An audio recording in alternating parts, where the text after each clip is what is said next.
Hey there drone fans, Rick here again from Drone Valley. In today's clip, I'd like to review a brand new carrying case for your DJI Mavic Pro or Spark drones. It's from a company called Miggo, and the name of the case is the Aqua Drone Lander. Now I review a lot of cases on the channel, and you can tell just by looking at this that it's dramatically different than a lot of the gear that I talk about. And I thought I'd break this clip into a couple of different sections. In this first section, I'll talk about what separates this case from a lot of other products on the market. Then we'll take it outside and actually show you how to use it when you're out in the field. Then I'll come back inside and show you how I pack the compartments that are inside the case, because there's a lot of movable barriers in there, and I've had it a couple of weeks, so I've got a lot of experience in how to put the Mavic in there and get as much stuff as you can inside that case. And then finally I'll come back again and talk about some final thoughts and maybe suggestions on where you can find it. So for starters, it's different than a lot of other cases for a couple of different reasons. The biggest one for me is it's the first case I've seen that actually combines a carrying case with a landing mat. Now I love using a landing mat because I end up in sloppy locations. I'll end up on a beach where there's sand or muddy fields, or maybe I'm out in the snow. And as you know, the Mavic Pro and the Spark have very, very tight ground clearance requirements. So if I try to land that in wet grass or on the beach, you're gonna get sand up inside the gimbal assembly. So I like having a landing mat with me. The challenge is if I'm using a backpack or any normal case, that landing mat is pretty bulky and it's hard to get it inside that case. So by having both of those integrated into my backpack, it just takes all that headache out of it. And I'll show you in a minute how you use it, but essentially you lay it on the ground, you unsnap the buckles, and you roll out a full-size landing mat. So it gives you the case you need to carry your Mavic or your Spark and all the accessories, as well as a really nice landing mat in one combination. Now, the other thing I like about it is it's got an IPX rating of IPX3. These guys, you should know that from the word agua in the title, these guys are famous for building incredibly rugged, durable cases. So I like the fact that I can take this with me, and if I get caught out in the rain or I'm at the beach and I'm getting water splashing up on me, everything is tightly encased inside this waterproof casing out here. So it'll get wet. I've had it out in the rain. It's gotten totally soaked, and everything inside is just bone dry. So the IPX3 rating is really nice as well. I also like the fact that it's narrower than most cases. It's a Sling Pack as well, which means it's going to ride across my back, and I'll show you that when I take it outside.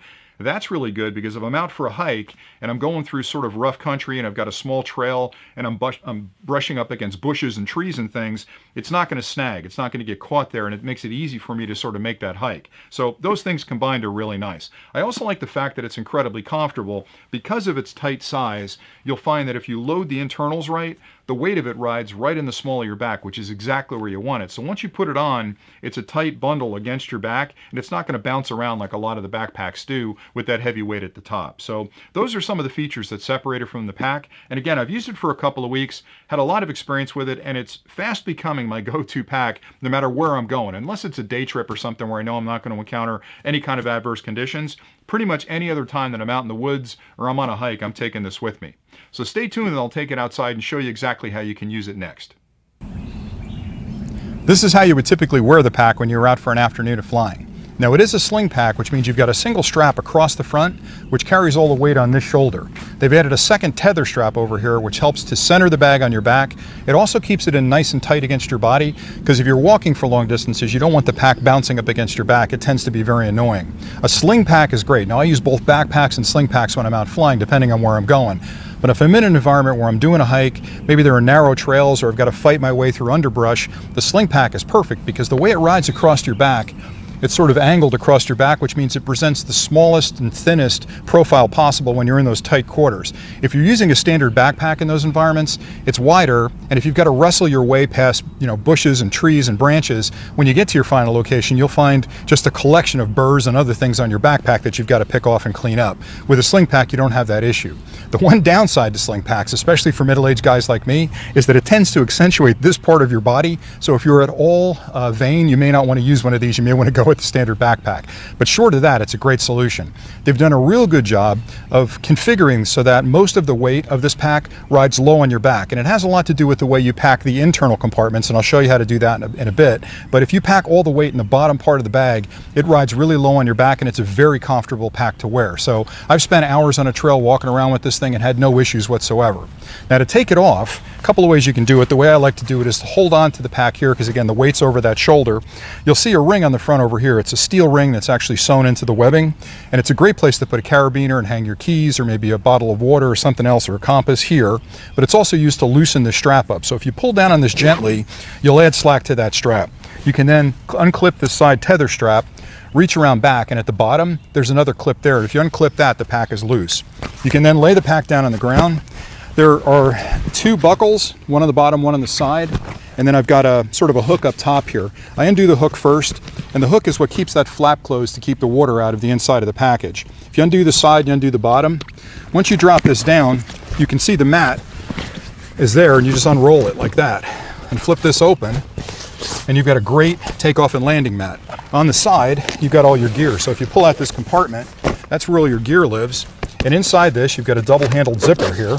Once you unzip it, and a nice little Velcro seal up top, there's all your gear. Now again, I've got my Mavic, the controller, I've got some filters in there, 3 batteries. There's a battery in the Mavic and a bunch of extra stuff over here. There's even a zip pouch in the center, and I'll show you a blow up of this where you can put extra gear in there. So you've got plenty of room for extra things.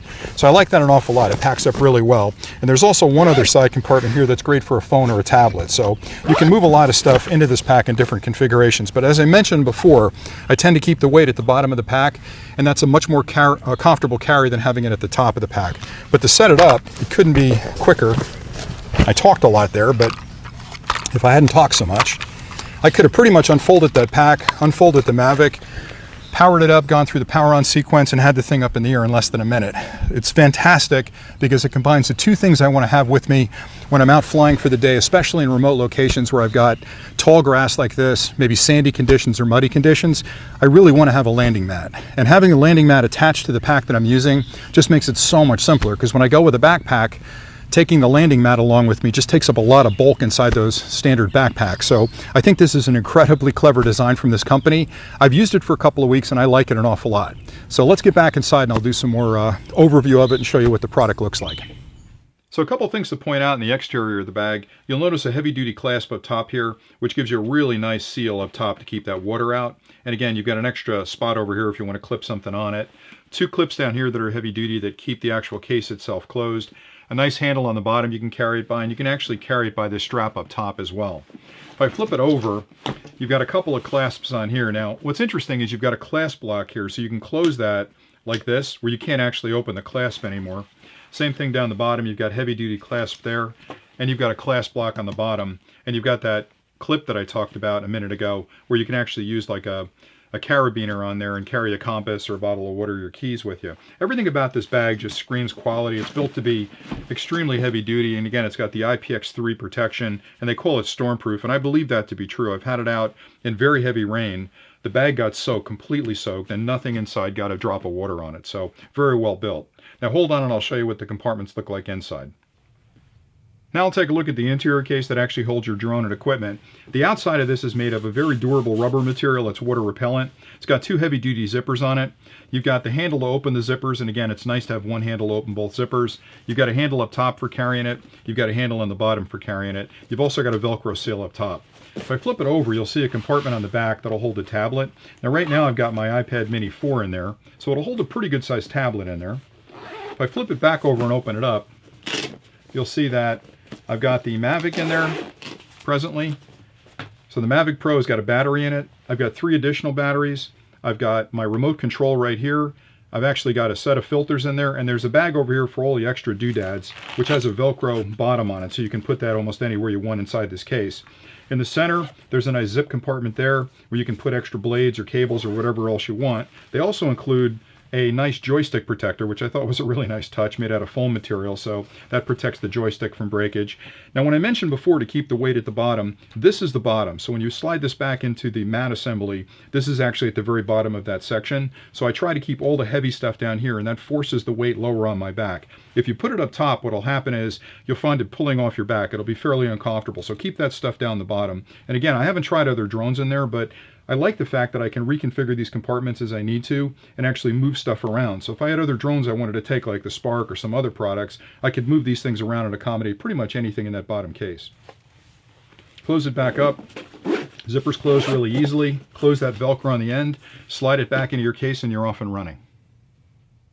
Just a couple of final thoughts. So the Aqua Drone Lander case is available as of today. It's actually being launched worldwide today. I've got a link below if you want to go check it out. Now, the company sent this to me a couple of weeks ago as a review copy, and the only thing they said to me was, Rick, take it out in the field, beat it up, Give us your honest opinion of what you think of it. Just don't talk about it until we actually launch it worldwide. So the fact that it's being launched today means I can talk about the case officially. But honestly, I review a lot of cases on the channel, and there are a lot of great cases out there, but they typically fall into one of two categories, either a hard case or a soft case.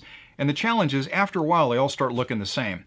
This is unlike any case I've tested before for a lot of different reasons. I love the fact that it's got the landing mat incorporated. I like to take a landing mat with me, especially when I'm going to a particularly sloppy location like a beach or maybe a muddy location, or if I'm out in the winter, I want to have a landing mat with me. This incorporates that. I also love the fact that it's got IPX3 ingress protection built in, because if you're out in the field and you've been out for a couple hours, the weather can change pretty quickly. You can get caught in a downpour. This is going to guarantee that nothing's going to get inside the case. So all your equipment, your expensive equipment, is going to be protected.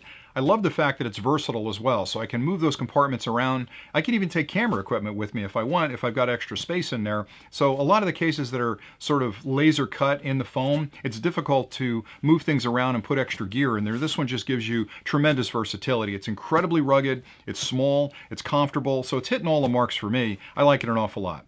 The company is not new to this. They make other cases in this space. They make one for camera equipment. They make one for laptops, sort of a backpack case. So there's a bunch of cases they make. They really understand what they're doing. So for me, this is a fantastic case. I like it an awful lot, and I would certainly recommend it if you're looking for a case for your Mavic or your Spark, or maybe even another small drone that you could fit in there. Again, if you've got any questions for me, if I've missed anything you want me to answer questions about, please drop them in the comments below and I'll get back to you. I really enjoy doing these clips, so hopefully you're finding value in them. And again, until next time, happy flying.